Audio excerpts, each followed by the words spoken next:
صبح بخیر.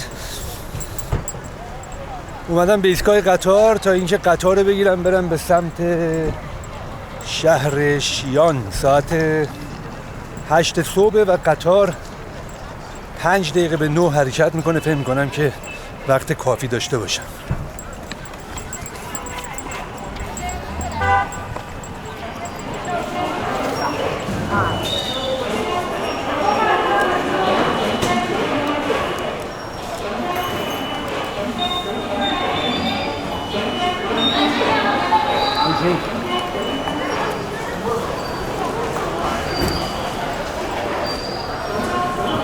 Xi'an 2楼。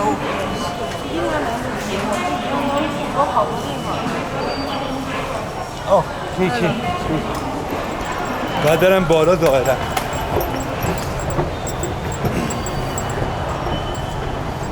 واو، عجب سقف زیبایی داره.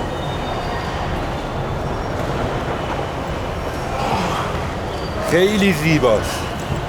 ایستگاه قطار تر و تمیز.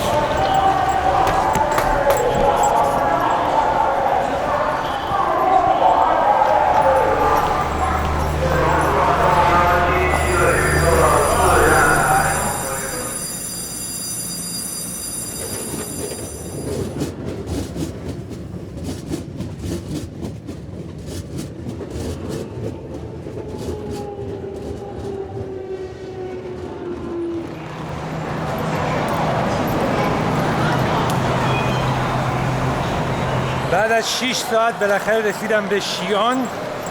متاسفانه توی قطار نمیشد فیلم بگیرم. اومدم بگیرم، مأمور قطار گفت که ممنوعه و نباید بگیری، به همین دلیل دیگه نگرفتم. و رسیدم به شیان و دارم ایستگاه قطار رو ترک میکنم برم به سمت هتل و برم ببینم یه تاکسی چیزی بگیرم، اگرم نزدیک باشه که پیاده میرم.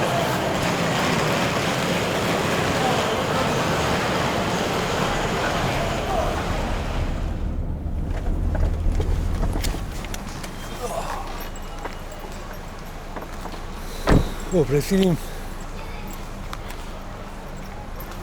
شد 20 یوان. دیگه حساب کنیم ببینید چنده. خب فکر کنم هتل باید همینجا باشه. محل زنده یه جای خوبی رو فکر کنم انتخاب کرده.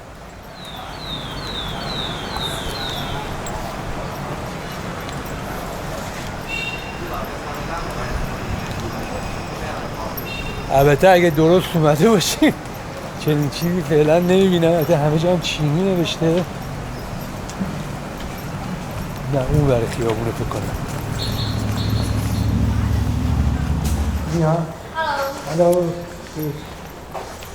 هلو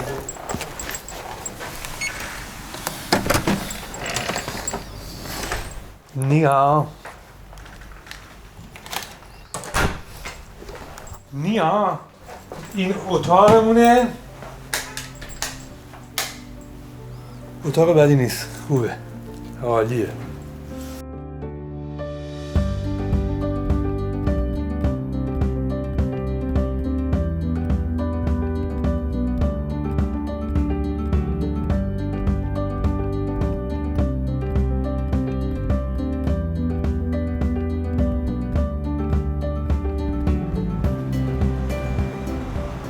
صبح بخیر.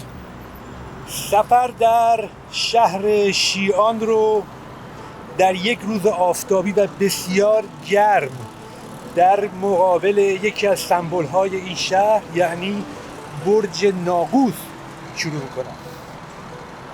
برجی که در وسط یک میدان قرار گرفته امروزه و 4 خیابون عریض و مهم رو از شمال به جنوب و از شرق به غرب وصل میکنه. این برج در سال 1384 میلادی در زمان دودمان مینگ ساخته شده. کاربرد این برج ناقوس برای اعلام زمان و همچنین خبرهای مهم بوده. امروزه این برج یکی از سمبول‌های مهم شهر شیان هست و دیگه زمان رو اعلام نمی کنن، خبرها رو هم در اینترنت می کنن و از این طریق به مردم اعلام نمی کنن.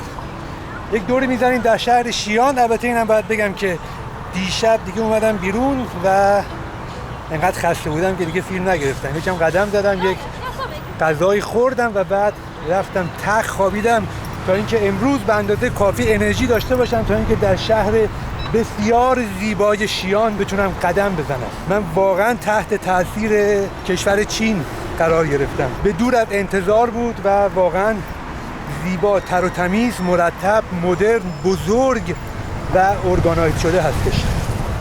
بریم یک دوری بزنیم در شهر بسیار زیبای شیان که زمانی شروع جاده ابریشم از اینجا بوده.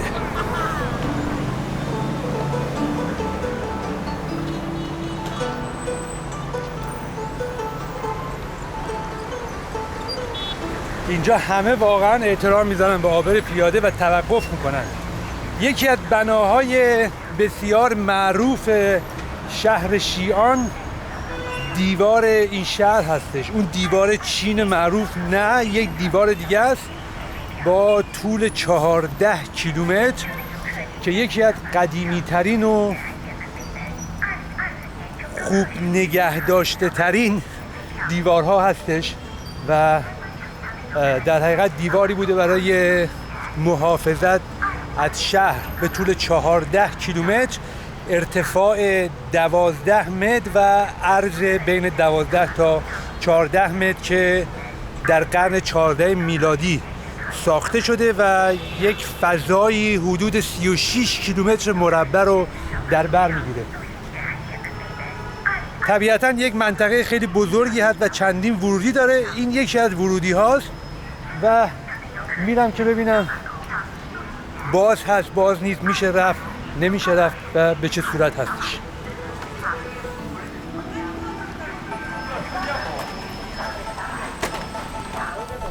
میا one ticket please.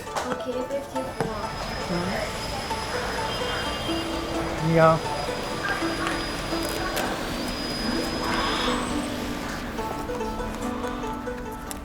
اسم کشور چین با دیوار گره خورده به نظر من.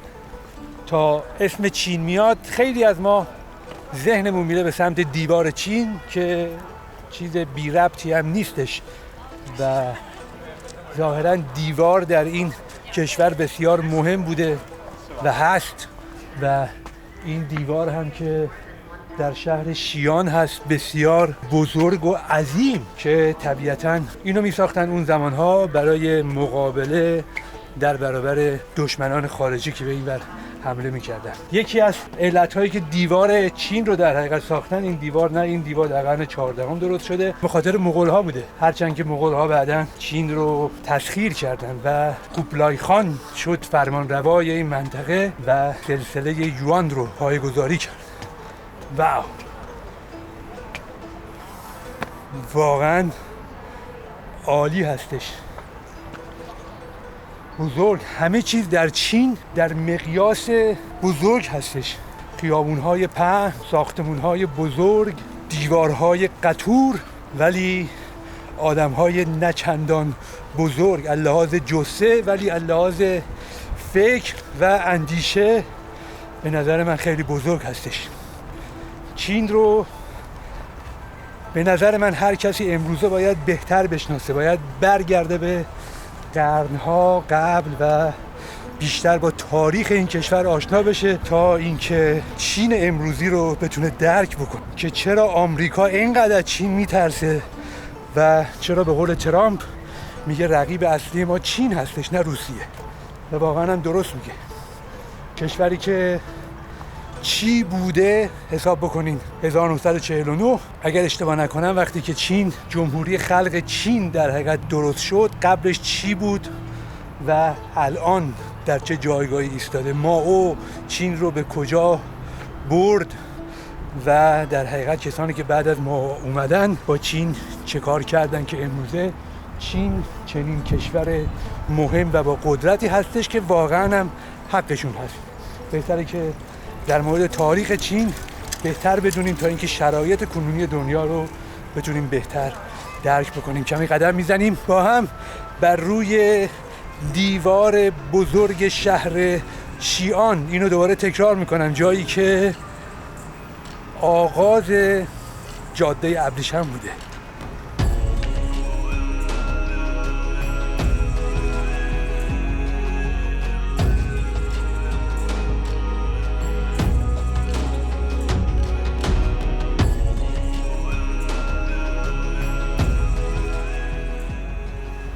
همونطور که گفتم طول این دیوار 14 کیلومتر و فکر نمی کنم که بتونم 14 کیلومترش رو پیاده برم، خیلی طول میکشه. البته اینجا دوچرخه هم اجاره میدن که میشه این مسیر رو با دوچرخه رفت، ولی من ترجیح میدم پیاده برم. حالا همش هم نرفتم. این ور اون ور دیوار میشه ساختمون‌های مسکونی رو دید، این ور میشه دید ساختمون‌هایی که با پنجره‌هاشون رو حصار زدن حتی تا اون بالا، نمیدونم یعنی دوز واقعا از اینجا میره بالا، نمیدونم. و این ورم در قسمت شمالی دیوار میشه اون ورم دید ساختمون‌های مسکونی، تجاری و یک پارک هم اینجا هست و یک رودخونه مانند، یک کانال مانند که احتمالاً حالت خندق بوده و این رسیدن دشمن و رد شدن دشمن از این دیوار رو طبیعتاً دشوار می‌کرده. 14 متر 12 تا 14 متر عرض این دیوار هستش.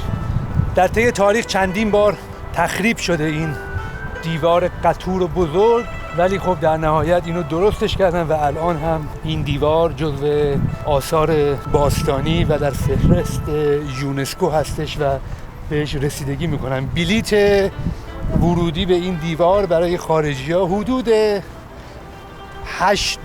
حدوداً $8 هستش که باید اینو پرداخت کرد و اومد روی دیوار. من کماکان دارم راه میرم ببینم تا کجا میشه رفت و احتمالاً از یکی از این ورودی‌ها و خروجی‌ها خارج میشم.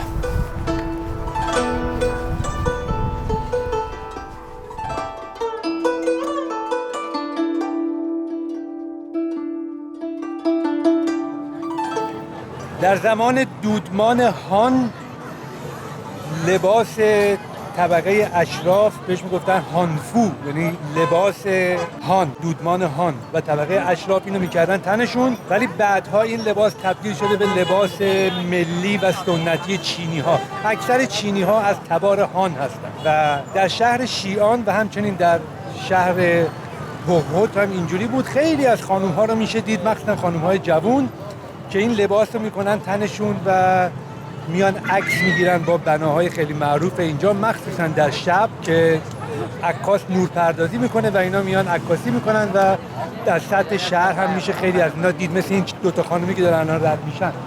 بهش میگن هان پو، لباس هان، و بسیار هم زیبا از خودشون رو آرایش میکنن و تاج میذارن و یک لباس خیلی زیبایی رو میکنن تنشون که لباس سنتی و نماد قوم هان هست در چین که بسیار جالب هست. این عکاس رو میشه دید که عکاسی میکنه با همین لباس، عکس بسیار زیبایی هم گرفته و روی آیپد داره نشون میده به کسانی که اینجا هستن که میتونه براشون عکاسی بکنه. چی؟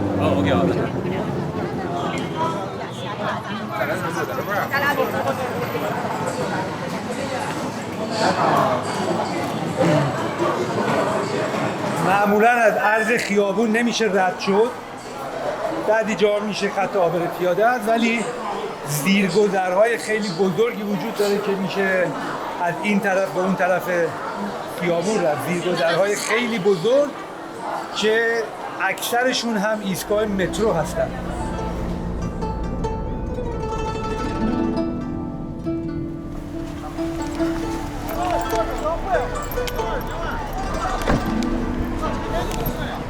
لشکر سفالین، جنگجویان سفالین، یکی از معروفترین مکانها در چین و یکی از مهمترین کشفیات باستانشناسی در قرن 20 هستش. برای خرید بلیت پاسپورت لازم داشت. جالب بود.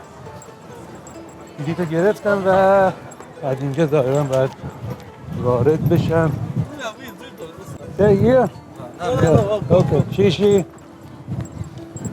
یه صف طولانی هست ولی ظاهراً سرعتش بد نیست.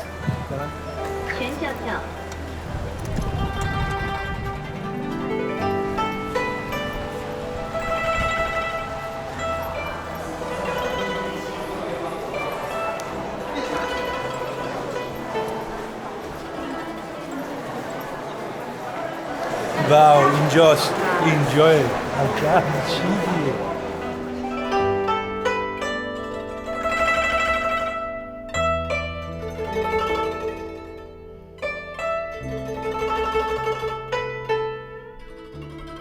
حدود 2200 سال پیش در زمان اولین امپراتور چین کین شی هوانگ یه پروژه خیلی بزرگ و عجیب شروع شد. امپراتور میخواست بعد از مرگش هم قدرت و ارتشش رو داشته باشه. برای همین دستور داد که یه ارتش کامل از سربازهای سفالی درست کنن تا ازش در دنیای بعد از مرگ محافظت کنن. این سربازها از جنس خاک رز ساخته شدن و چیزی حدود 8000 سرباز همراه با اسب‌ها، عرابه‌ها و حتی سلاح‌ها رو شامل میشه. هر کدوم از این سربازها کاملا منحصر به فردن، یعنی قیافه‌ها، لباس‌ها و حالت‌هاشون با هم فرق می‌کنه. انگار هر کدوم شخصیت خودشون رو دارن. این مجموعه در سال 1974 توسط کشاورزی که مشغول حفاری بود به طور کاملا تصادفی پیدا شد. الان این سربازای سفالی به عنوان یکی از عجایب دنیای باستان و یکی از مهمترین جاذبه‌های گردشگری چین شناخته میشن. جالب اینجاست که این مقبره رو در چند کیلومتری کاخ امپراتور درست کرده بودن و توی هیچ یک از اسناد تاریخی ذکر نشده بوده چنین مکانی، مخفی بوده و شاید اون موقع هم کسی خبردار نبوده و نمیخواستن که کسی بدونه که اینجا چنین مقبره‌ای با چنین مجسمه‌هایی برای بعد از مرگ امپراتور وجود داره. و تا اینکه در سال 1974 اینو کشف میکنن، داشتم به این فکر میکردم که امپراتور و خیلیا اون زمان دلشون نمیخواسته که کسی متوجه بشن که چنین جایی وجود داره، ولی الان هزاران نفر بازدید میکنن از اینجا و این مجسمه ها رو نگاه میکنن. امیدوارم که روح امپراتور آزرده نشه در اونجا.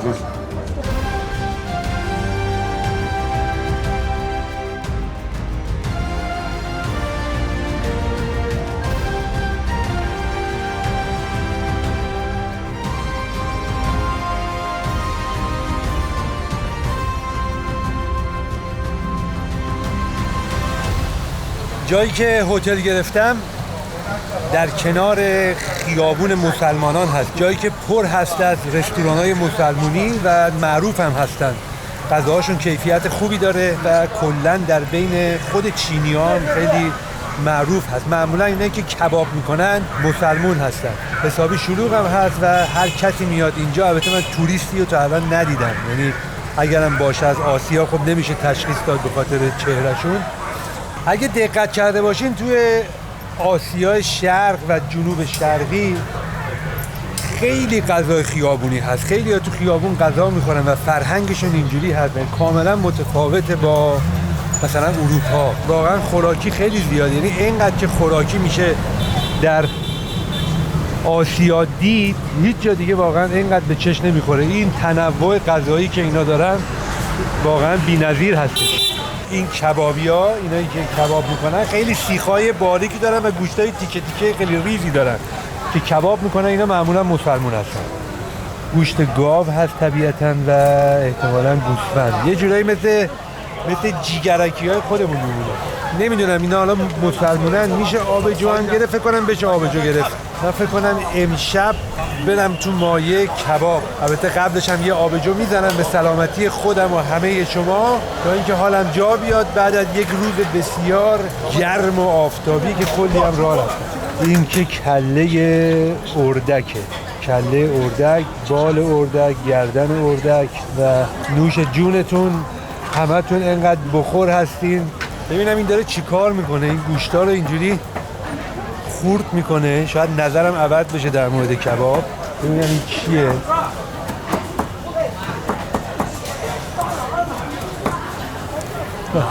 It's a pork beef. pork. این خوکه. البته بهش هم میخوره. خب این خوب به نظر میومد. گوشت خوک قشنگ پخته شده مشتی، خوردش میکرد با پاپریکا، فلفل دلمه‌ای و میذاشت لای یک نون خیلی ترد. خب اینم شد یک گزینه. ببینید عجب انگورایی داره. این واه چه انگورای اینا نمیدونم پرورشی هرچی هست خیلی باحاله. هم یک ساید و یک اندازه. خب این کبابه شد یک گزینه. فکر کنم برم تو مایه کباب. البته اینا دیگه هم نگاه بکنیم.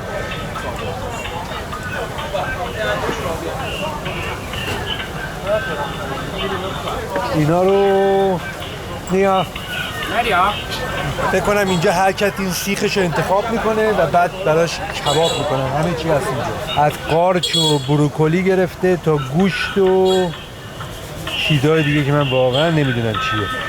اینجا هم اینا همه رو میزنن روی منقل. اینجا شما انتخاب میکنین چی میخواین و بعد میزنن روی منقل براتون درست میکنن. اینا من فکر نمیکنم مسلمون باشن.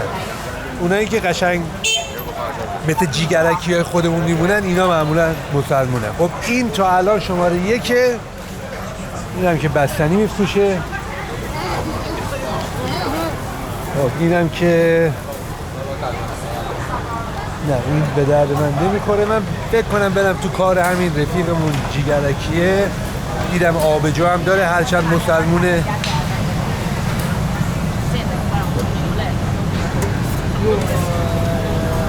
نگاه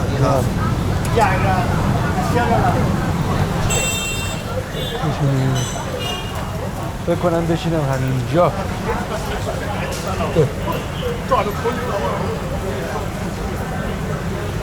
خب ببینیم چی داره. جیگر هم داره، ماهی هم داره. Hello. Yeah, the beer. Qingdao beer. What? Qingdao beer. Qingdao beer. Yeah, do you like? Yeah, I like. No, okay. Just a moment. Okay. The cheers. بالاخره کسی پیدا شد حرف بزنیم باش. Come from? Come from? From Iran. Iran. Oh, 伊朗。我知道伊朗人。伊朗 ，Welcome. Yeah. Thank you. Thank you. Sit down, please. 谢。哎，speak Chinese very good. Oh yeah. 越南的，越南人，伊朗。越南，伊朗， Yeah. 对，你好。这边越南人，他是越南的，越南你，们越南越南。英语？对越南，越南 very good, very good 越南。给我这儿多宣传宣传， OK，那人家很这是整个国外的。 So cheers. Cheers. Yeah. Cheers. Cheers. Cheers. Yeah. 把肉给他尝尝这份。 OK. 来， Yes. 慢点谢。热 Be careful. 烫， Be careful. 哇 Oh. ，good Good. Yeah. good。他不得拍的。老公，第二个京都标的。 You like the photo? 那 video And video. Yeah. I see. for YouTube。 Yeah. 咱这叫啥？Chinese name 抖音。抖音。 Chinese name。 哦呀 Yeah.，YouTuber。呀！艾克，你们拍短视频啊？对啊发那个叫什么？在越南，你们有个名字吗？我们刷叫抖音呢，中国叫抖音吗？你知道？谢谢。OK。 TikTok，哦，你们叫一大狗。 How do you say church in Chinese? Dog. Church in Chinese. Yeah. How do you say church? No. 越南的英文，越南的英语，越南啊，这个国家英语英文名字叫什么？平安，平安。 Cheers. No. 你这样子啊，我来，当个翻译软件。他不是他说的啊标准，他说的是越南的英语，人家听不懂。他的 Thank you. 西安 beer 哦，西洋beer. nine Nine is the beer from 西洋。 yeah， 他说这个酒代表西安的一个啤酒。 آبجوی شماره 9 آبجوی شیعان هستش. آبجوی محلی از مال اینجا و این رفیقامون هم کلی تحویل گرفتن. تونتون هم دارن آبجو رو می‌ریزن. البته لیواناش کوچیکه و کباب و اینجا و مهمون نوازی چینی‌ها واقعا دمشون گرم با زبان بی زبانی. Excuse me. Vietnam. Yeah, Vietnam. Oh, you are Yeah. from Vietnam. Yeah. Oh, 看这人家都听懂。 I like your country. Yeah. Country. Yes. Very interesting. Yeah, very interesting. Very interesting. Yeah. Thank you。彭子源 Thank you. 那我不会说英语，真的。你可以啊，你 How 刚 do 才说的 how do you say church in Chinese? how long? About 3 minutes. 3 days. 3 days. Yeah. 3 days. We're going to tomorrow. Going to a beginning. Okay. Yeah. No. How do you say church in the Chinese? Chinese. Chinese. 干杯 干杯 呀！他问中国人说干杯那干杯说在越南他们说1 2 3 zo 啊，我害怕 zo OK so 干杯干杯干杯。Vietnam's name Chinese English Chinese chess. Church. Vietnam's name Zo Zo Zo Zo 要说干杯是 Zo Zo 他学会了，他学会这个 Zo 啊 OK 去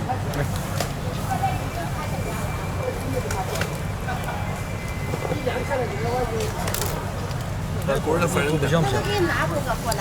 我不相信。我问过他，他说都15。记者，你拿这是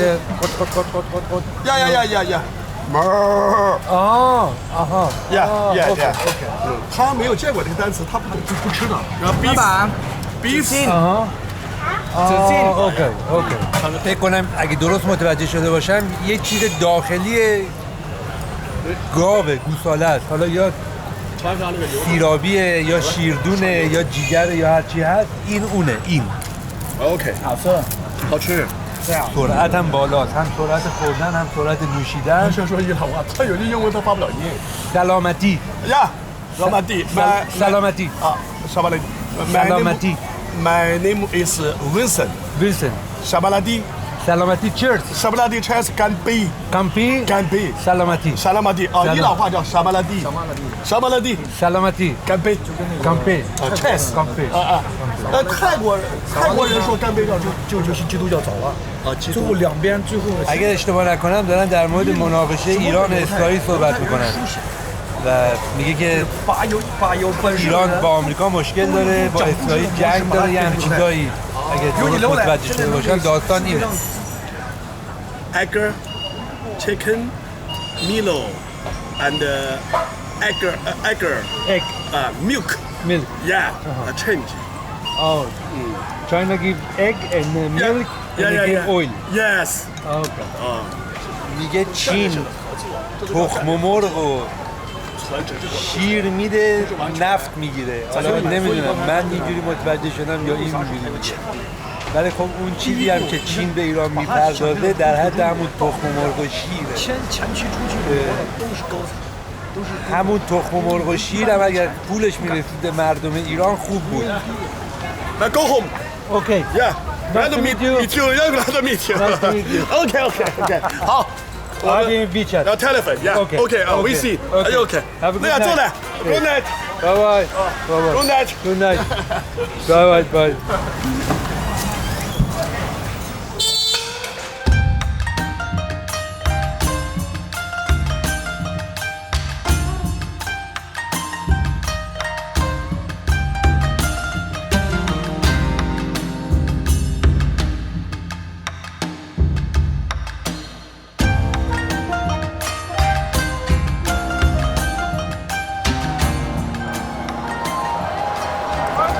به طور اتفاقی اومدم توی خیابون اینقدر شلوغ اینجا نمیدونم چه خبره واقعا نمیدونم چه خبره شلوغ حسابی هم موزیک هست هم حالت موزیکال هست حالت تئاتر و چراغونی هم کردن با رنگ قرمز و واقعا خیلی جالبه هیچ ایده ای ندارم به چه مناسبتی هست اصلا برای چی اینقدر شلوغه و این مراسم برای چی هست اینجا هم نمایش آب هست به طور مثال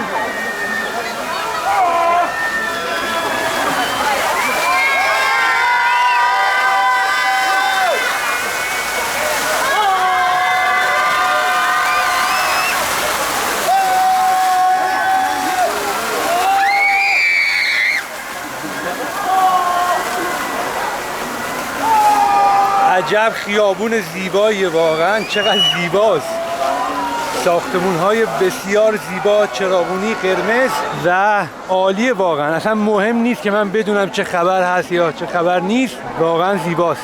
هر روز که میگذره من با یه سورپراید جدیدی توی چین مواجه میشم و داره کم کم تبدیل میشه به یکی از کشورهای مورد علاقه هم که باید دوباره حتما برگردم و چندین ماه اینجا سفر بکنم تا اینکه این ملت و این فرهنگ و این کشور رو بهتر بشناسم. عالیه واقعا، اصلا زیباست. 都在曲江畔。我看见了我的家人，还有引我的友人。